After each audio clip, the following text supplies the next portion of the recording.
কেউ চাইলে খুব সহজ পদ্ধতিতে এমনভাবে একটি হালিম বানাতে পারেন, সবার ভালো লাগবে খেতে।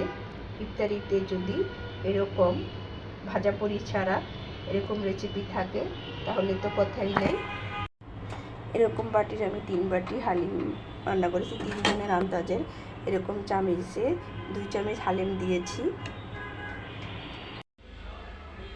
ইফতারি স্পেশাল হালিম রেসিপি। এখানে আমি কিছু হালিম রান্না করার জন্য কিছু মাংস নিয়েছি। এখন মাংসগুলো আমি সলিড মাংস নিয়েছি। এখন এগুলো আমি ছোট ছোট করে কেটে নেব, ছোট ছোট পিস করে কেটে নেব মাংসগুলোকে আমি কেটে নিয়েছি। এখানে আমি গরুর মাংস নিয়েছি, ভালো করে পরিষ্কার করে ধুয়ে নেব। এখন তো আমি দিয়ে দিলাম পেঁয়াজ কুচি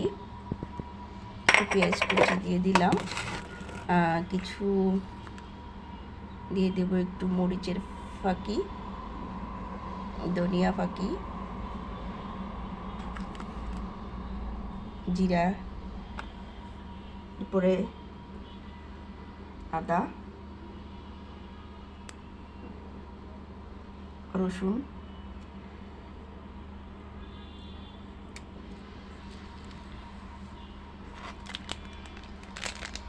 এরপরে দিব মশলা,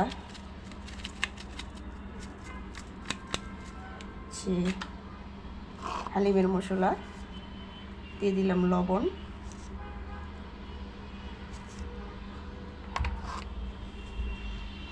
এরপরে এটিকে ভালো করে মেখে নেব। চাইলে আপনারা খালি হালিমের মশলা দিয়েও রান্না করতে পারেন, তো আমি এক্সট্রা মশলা দিলে খেতে একটু বেশি ভালো লাগে, তাই আমি আলাদা একটু মশলা দিয়ে দিই সাথে করে, যাতে টেস্টিটা আরও বেড়ে যায়। তো মেখে নিলাম, মেখে নিয়ে আমি 10 মিনিটের জন্য রেখে তারপরে চুলায় দিয়ে দেব। সো আমি মেখে নিয়েছি, তেল দিতে ভুলে গিয়েছিলাম, তেল দিয়ে দিচ্ছি আমি। তেলটা দিয়ে আবার মেখে নেব। তেল দিয়ে দিলাম,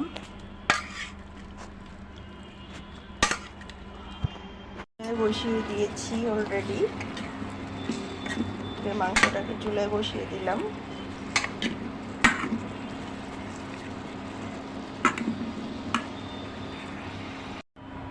কিছুক্ষণ কষানোর পরে আমি এখানে আবার গরম পানি করে নিয়েছি। এরপরে আমি এই গরম পানিটা দিয়ে দেব মাংসটার মধ্যে।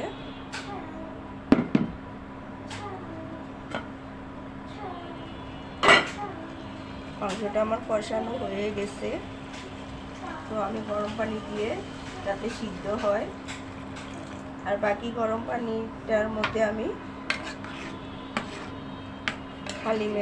হালিমের যে মিশ্রণটা ওটা গুলে রাখবো। তো পানি দিয়ে দিলাম, এবার হতে থাক, সিদ্ধ হতে থাক।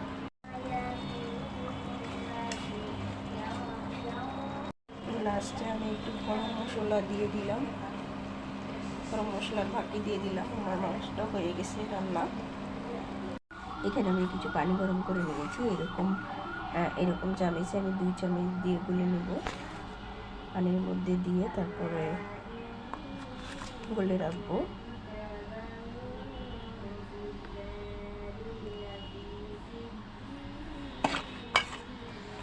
এটাকে ভালো করে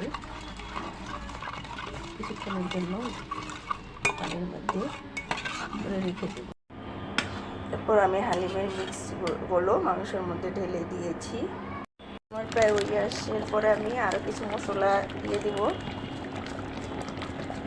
লাস্টে কিছু মশলা দিলে কিন্তু ঘ্রাণটা অনেক সুন্দর আসে। মশলা দিয়ে একটু নেড়ে ছেড়ে দিই।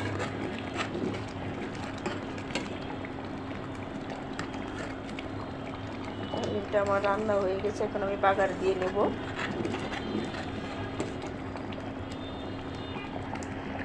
প্যান বসিয়ে দিয়েছি, প্যান গরম হওয়ার পরে তেল দিয়ে দিলাম, তেল দিয়ে এখন রসুন কুচি দিয়ে দিই।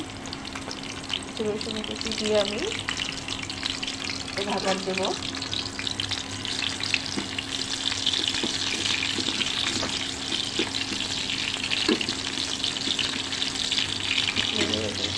হয়ে গেছে, আমি এখন বাগারটা দিয়ে নিচ্ছি।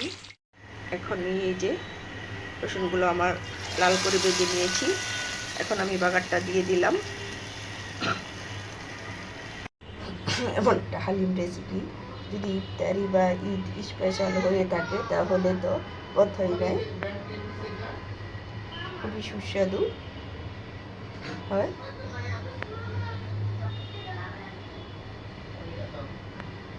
হালিম রেসিপিটা এরকম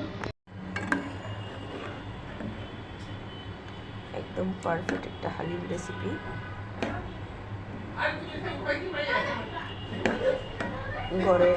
ঘরে সব কিছু স্বাস্থ্যকর একটা রেসিপি, স্বাস্থ্যসম্মত, সবাই খুব পছন্দ, ছোট বড় সবারই। এখন আমি সব কিছু পরিবেশন করব এক এক করে।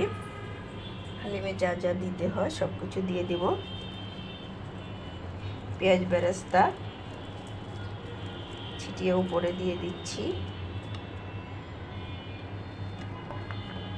এখানে দিয়ে দিচ্ছি শসা কুচি,